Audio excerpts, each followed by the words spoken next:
selamat datang di setir kanan. Kalau di video sebelumnya gue udah bikin compact review Honda Accord 2020, kali ini gue akan memberitahukan kalian bagaimana rasa berkendara plus fitur-fitur keamanan dan keselamatan yang disediakan oleh mobil ini. Langsung aja, jangan lupa nonton videonya sampai habis. Nah, gue akan mulai dari ergonomis, kenyamanan tempat duduk dari mobil ini. Kalau pas gue pertama kali masuk dan duduk di tempat ini, mobil ini tuh benar-benar terasa seperti mobil premium Eropa. Nyaman banget, lagi karena di mobil ini juga udah ada lumbar support, jadi posisi duduk kita tuh enak. Dan yang paling penting adalah mobil ini setirnya sudah tilt dan teleskopik. Jadi bagi kalian yang nggak merasa nyaman dengan posisi menyetirnya, itu sangat bisa diatur. Kemudian mobil ini juga udah punya fitur memory seat. Jadi jadi kita nggak perlu setting berulang-ulang setiap kali. Kita udah bisa pakai settingan yang kita suka.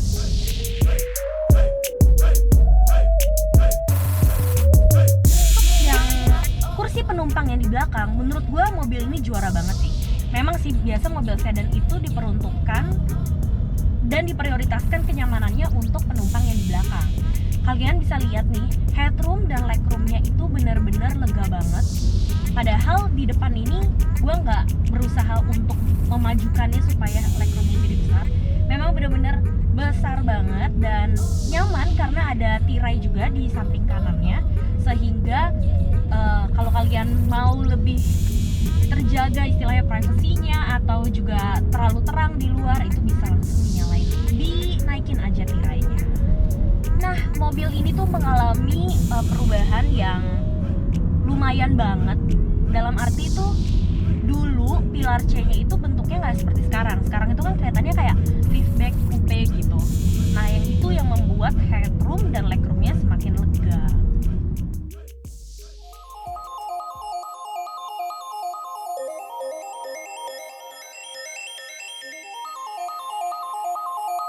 Nah guys, gue sekarang mau ngomongin tentang performa dari mobil ini. Menurut gue, handlingnya itu tajam. Handlingnya oke banget, dan bumpingnya juga lumayan. Tapi ada yang gue kurang suka dari mobil ini adalah soal kekedapannya justru. Karena apa? Suara dari bannya itu justru masuk ke dalam. Meskipun suara dari mesin turbonya itu nggak bisa terdengar oleh kita, tapi suara dari bannya itu cukup mengganggu dan kayak mendaung gitu. Sekarang gue akan ngomongin tentang mesinnya nih. Kan ini mesinnya turbo dan 1500 cc.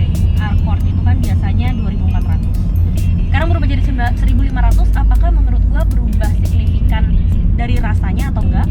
Menurut gue sih enggak.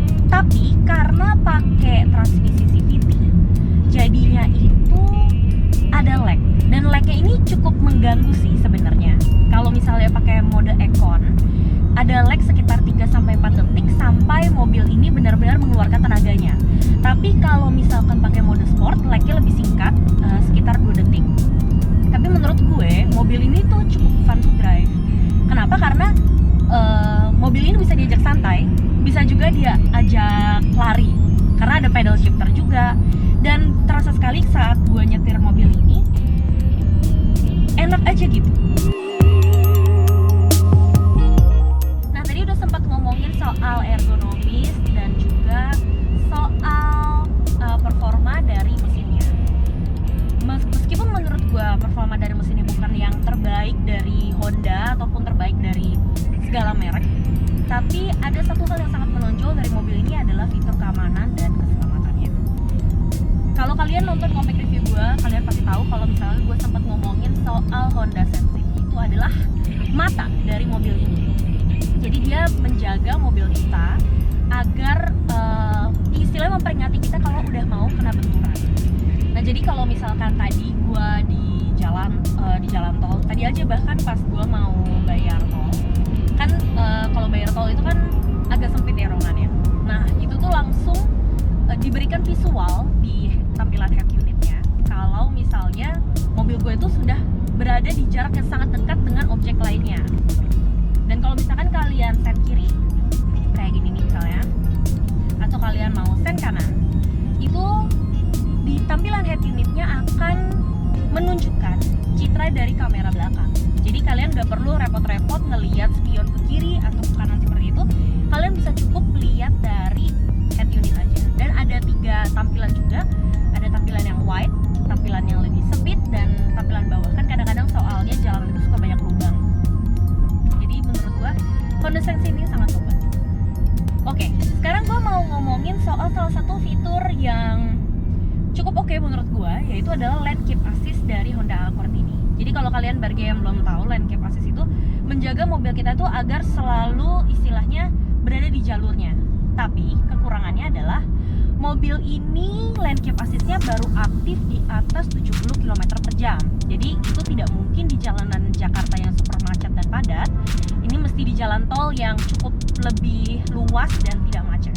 Nah, tapi sayangnya lane keep assist system ini belum benar-benar advance ya, kalau boleh bilang. Ini masih yang sangat sederhana. Kenapa? Karena selain tadi baru bisa nyala di atas 70 km per jam, ini juga tidak berlaku untuk belokan yang tajam, hanya untuk belokan yang landai. Dan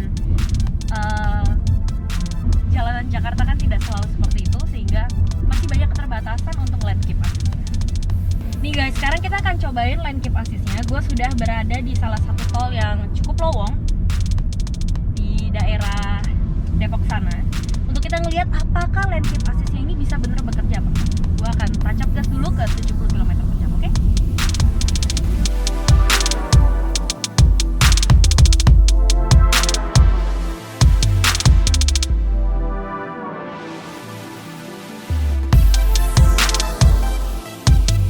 Iya guys, gue akan kasih lihat ke kalian, tapi jangan ditiru.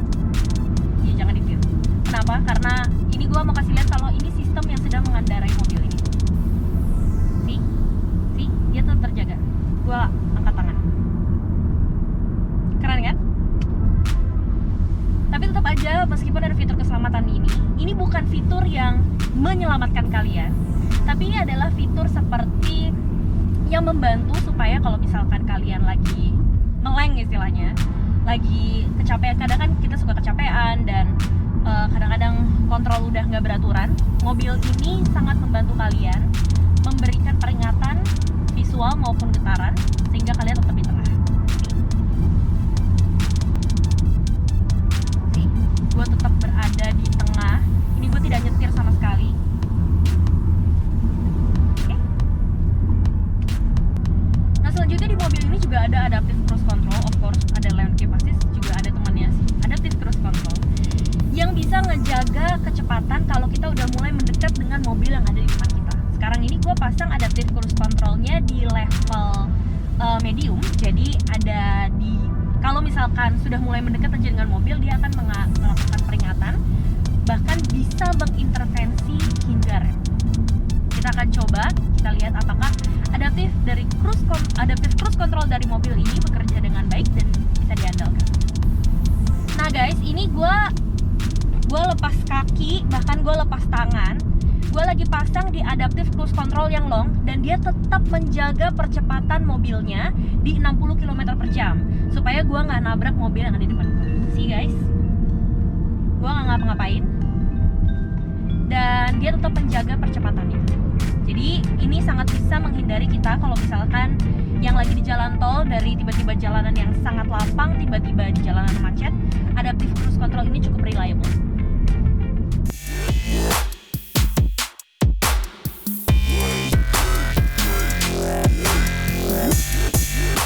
Segitu aja video kali ini. Kasih tahu ke gue melalui kolom komentar apakah kalian tertarik dengan Honda Accord 2020 ini. Semoga video ini membantu, dan thank you for the support untuk Setirkana. Jangan lupa like, comment, dan subscribe, dan ikutin kita untuk video-video selanjutnya. Bye bye.